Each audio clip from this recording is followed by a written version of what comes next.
کاش کہ وہ جہالت پھر لوٹ آئے۔ ہم نے جب اپنے معاشرے میں آنکھ کھولی تو ایک خوبصورت جہالت کا سامنا ہوا۔ ہمارا گاؤں سڑک، بجلی اور ٹیلی فون جیسی سہولتوں سے تو محروم تھا، لیکن اطمینان اس قدر تھا جیسے زندگی کی ہر سہولت ہمیں میسر ہو۔ کائنات کی سب سے خوبصورت چیز جو میسر تھی وہ تھی محبت۔ کوئی غیر نہیں تھا، سب اپنے تھے۔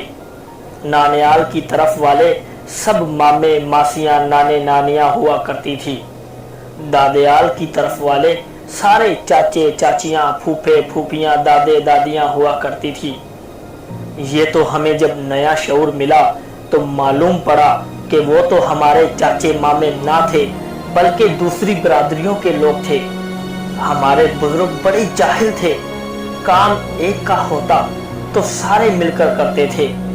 جن کے پاس بیل ہوتے وہ خود آ کر دوسروں کی زمین کاشت کرنا شروع کر دیتے۔ گھاس کٹائی کے لیے گھر والوں کو دعوت دینے کی ضرورت پیش نہ آتی، بلکہ گھاس کاٹنے والے خود پیغام بھیجتے کہ ہم فلاں دن آ رہے ہیں۔ پاگل تھے، گھاس کٹائی پر ڈھول بجاتے اور اپنی پوری طاقت لٹا دیتے جیسے انہیں کوئی انعام ملنے والا ہو۔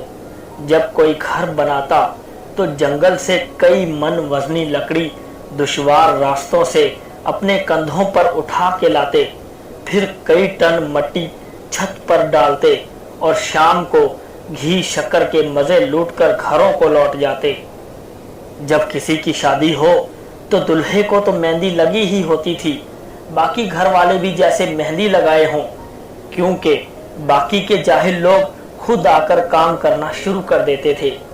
اتنے پاگل تھے، اگر کسی سے دوستی کر لیں تو ایسے نبھاتے جیسے سہونی نے کچے گھڑے پر دریا میں چھلانگ لگا کر نبھائی۔ مکئی کے ایسے ایک ایک دانے صاف کرتے جیسے کوئی دوشیزہ اپنے بال سنوارے۔ کتنے پاگل تھے، کنک گوائی پر تپتی دھوپ میں بیلوں کے ساتھ ایسے چکر کاٹتے جیسے کوئی سزا بھگت رہے ہوں۔ اگر کوئی ایک فوت ہو جاتا تو دھاڑے مار مار کر ایسے روتے کہ پہچان ہی نہ ہو پاتی کہ کس کا کون مرا۔ دوسرے کے بچوں کی خوشی ایسے مناتے جیسے ان کی اپنی اولاد ہو۔ لیکن پھر وقت نے کروٹ بدلی، اب نئی جنریشن کا دور تھا، کچھ پڑھی لکھی باشعور جنریشن کا دور، جس نے یہ سمجھنا اور سمجھانا شروع کیا کہ ہم بے شک سارے انسان ہوں، بے شک سب مسلمان ہوں، لیکن ہم میں کچھ فرق ہے جو باقی رہنا ضروری ہے۔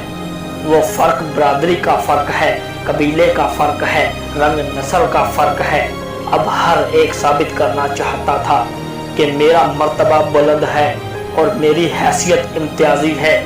ان نفرتوں نے صرف انسان ہی نہیں، پانی، سکول اور مسجدیں بھی تقسیم کر دی۔ اب تو اللہ کے گھر بھی اللہ کے گھر نہیں رہے۔ کاش کہ وہ خوبصورت جہالت پھر لوٹ آئے جس نے انسانوں کو اعلیٰ اخلاق کے درجے پر کھڑا کر کے رکھا تھا۔ معلوماتی ٹی وی کے ساتھ رجب عکاس کو دیجیے اجازت۔ اللہ حافظ۔